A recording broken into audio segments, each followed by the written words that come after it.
tree in the midst of the earth, and the height thereof was great. The tree grew and was strong, and the height thereof reached unto heaven, and the sight thereof to the end of all the earth. The leaves thereof were fair, and the fruit thereof much, and in it was meat for all. The beasts of the field had shadow under it, and the fowls of the heaven dwelt in the boughs thereof, and all flesh was fed of it. I saw in the visions of my head upon my bed, and behold, a watcher and an holy one came down from heaven. He cried aloud and said thus, Hew down the tree and cut off his branches, shake off his leaves and scatter his fruit. Let the beasts get away from under it, and the fowls from his branches. Nevertheless, leave the stump of his roots in the earth, even with a band of iron and brass in the tender grass of the field. And let it be wet with the dew of heaven, and let his portion be with the beasts in the grass of the earth. Now have a look on top of the giant tree stump where the guy who is flying the drone is standing. Look at the pattern of the grain underneath where they're standing.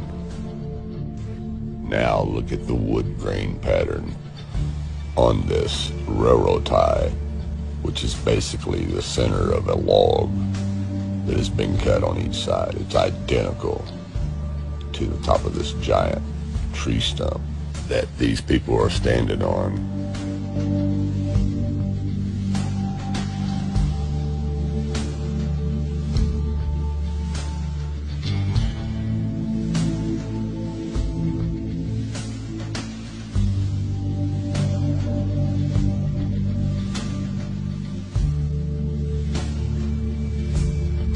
It can't get any more simpler than this right here.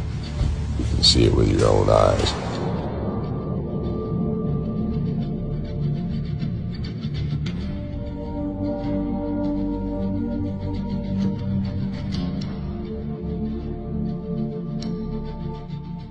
The tree that thou sawest, which grew and was strong, whose height reached unto the heaven, and the sight thereof to all the earth, whose leaves were fair, and the fruit thereof much, and in it was meat for all, under which the beasts of the field dwelt, and upon whose branches the fowls of the heaven had their habitation. It is thou, O king, that art grown and become strong. For thy greatness is grown and reacheth unto heaven, and thy dominion to the end of the earth. And whereas the king saw a watcher and an holy one coming down from heaven, and saying, Hew the tree down and destroy it, yet leave the stump of the roots thereof in the earth, even with a band of iron and brass in the tender grass of the field, and let it be wet with the dew of heaven, and let his portion be with the beasts of the field, till 7 times pass over him.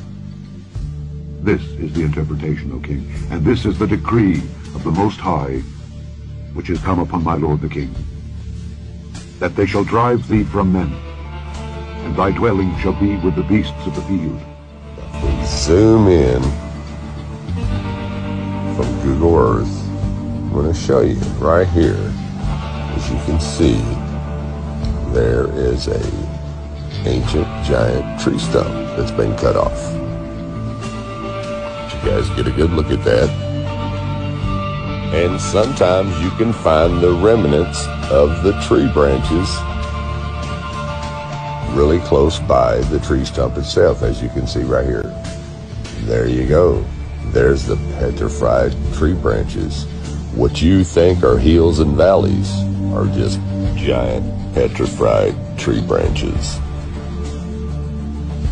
Upon his ruin shall all the fowls of the heaven remain, and all the beasts of the field shall be upon his branches, to the end that none of all the trees by the waters exalt themselves for their height, neither shoot up their top among the thick boughs, neither their trees stand up in their height, all that drink water.